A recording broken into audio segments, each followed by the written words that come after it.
you should watch it because we're talking about this. Check it out if you don't know it. But I think it's one of the most ugly. I don't know. It just disturbed me, and I don't know if it had a point to being disturbing, in my opinion. It opens with him like he's got his shirt off the whole time, and he's got this stupid grin on his face, and he walks up behind a guy with a cloak over his head, tied to a chair, and just shoots him in the back of the head point blank. That's the opening of a music video, okay? And then he's like dancing around and running around and repeating weird comments that Tanya knows some of the lines and is going to analyze. But along the way, they show a gospel choir singing joyfully, and Donald just pops into the room, picks up a machine gun, and just kills them all with blood sprayed everywhere.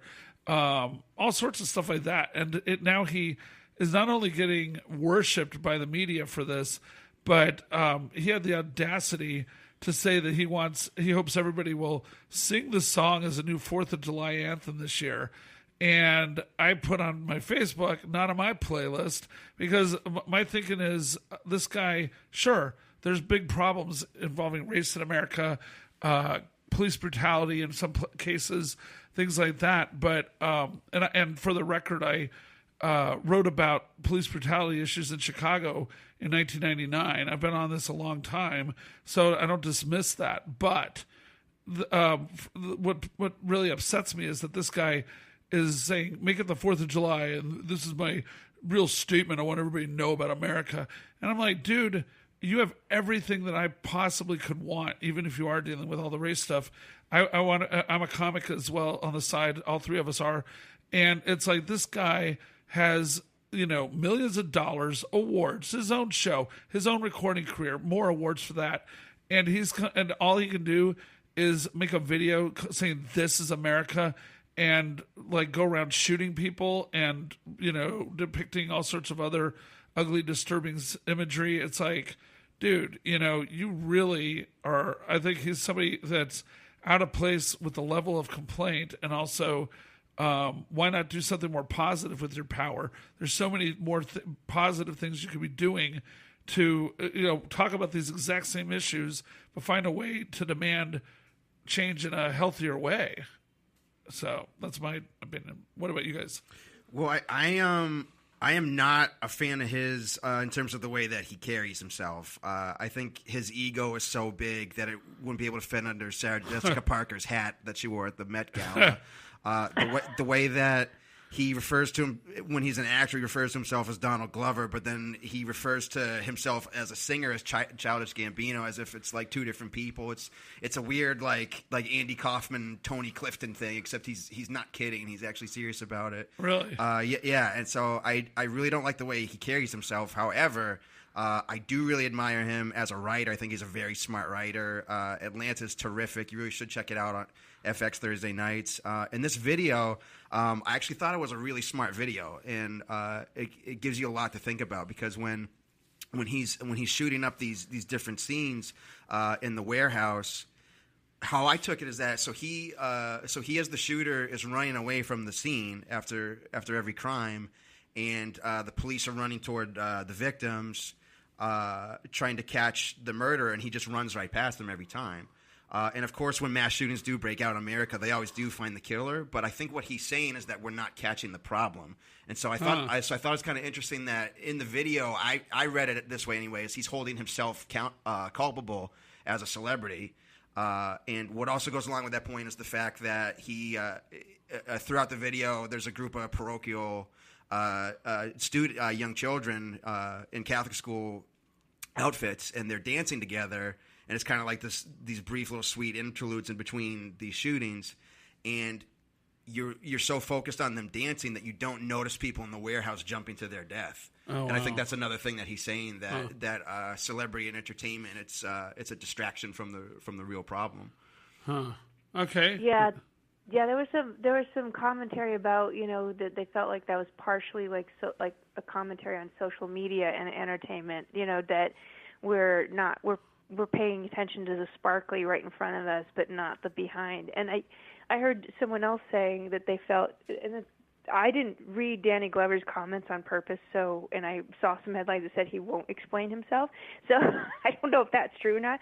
But So another thing was that sort of like I saw Whoopi talking about on The View how, people aren't seeing, and she seemed to imply white people in general are not seeing what's going on in the African American community. The black community is dealing with all this other stuff, and you're just seeing all the stuff and what you want to see in front, the entertainment part. And then, I noted that it was always him shooting somebody else. It was always this black on black crime. And I also noticed that he was, some of his backup dancers, so to speak, was, young children in parochial school uniforms. And then he does have this one scene where he goes and he turns around a corner and he shoots an all-black choir in their robes. And I, going back to the Met Gala thing with his jacket with the Illuminati and the 666 signal that he was flashing with his fingers, sort of like equating religion a lot of times as part of the oppression problem. That seemed to be a strong message to me that that's how he feels about the problems of America. Huh. Okay. Well, there's the religious imagery. When he shoots the gospel choir, I read that. I think a lot of people did as well as the Charleston shootings from what was that 2015? Yeah. That and when the gun is being taken away on the satin pillow, how I read that is that whenever there's a mass shooting in America, the only quote unquote solution that we have right now is this really frustrating phrase of thoughts and prayers. And we try to move on from it and just say, thoughts and prayers to the victims, but we're not actually solving the problem. And so, for me, that's what he was trying to say. That's what he's trying to say. I didn't get the thoughts and prayers idea. I kind of got, and Whoopi said this. Whoopi Goldberg said that we make the gun more important than the victims on the ground. So the satin pillow to me reminded me in Catholicism with the whole. Even not in Catholicism, in other Christian churches, they'll put the Bible on a satin pillow, and carry things around. So it kind of was like making the gun sacred and being very careful with it while leaving the victims to kind of bleed off, and one of them, the first guy being dragged away. So, yeah, it was like definitely talking in terms of, for sure, not I wouldn't say he's a pro Second Amendment dude. That's all I got to say about that. So. Another part of the video that I found really interesting is it's when it's almost at the end of the song, and the music goes out, and there's no dancing around him. It's him just alone in the warehouse, and it's this really just refreshing silence after all this craziness that we've just been seeing happening in the warehouse. And then at that moment, he just takes a deep breath and lights up a blunt. I'm assuming a marijuana blunt. And then the next thing you see is him in the night running for his life away from law enforcement. To me, I kind of saw that as a commentary on how we're not doing a good job of shutting down gun violence. But whenever there's a black man smoking a joint, we're all over him and we get him to jail instantly. Yeah, that was. I think I didn't quite understand. I didn't have an idea of what to call that, but I do know that I felt I was a little bit colored by what Carl had to say before I looked into it. I'd heard about it, but I hadn't seen it until Carl mentioned it, this week, and I went through the lyrics today, and one of the things that stuck out to me, and this is something that's kind of stuck out to me in a lot of conversations, is that one of the lines was that Grandma always said, "Go get your money. You got to get your money." And then that there's this repeating line of, don't let them catch you slipping up. And this attitude of, to me, that seems to be prevalent is that, we're in this oppressed world, so to make it, we have to steal it, get it, take it. It's not. We don't have the opportunity to earn it. We don't have all. So there's this sort of attitude that you have to do something nefarious or criminal or something, and then of course the police are after you. So it's like this vicious cycle of oppression. And I've had some interesting conversations with some young black males who are up and coming, rappers, musicians, whatever. Because you're in Compton. Huh? You're no, in Compton. It's not. Okay, go ahead. Relax. He's like, I know one rapper's name. I'm going to tell you. So I got. Yeah. So I was like, but they're stuck in this weird place because they're becoming more successful financially, as well as just in terms of what they're able to produce in their own little career. And they were young, so they were just in their 20s and getting started. But they were being hated by their own community instead of lauded and praised because now they were selling out. And there was this attitude of, well, this is the hood, this is the way it is, and this is what it is to be black. So they define themselves as that. And he explained how his grandmother told him that, the white man's always against him. And he's like, but I've been in many cities, and the white man's not against me.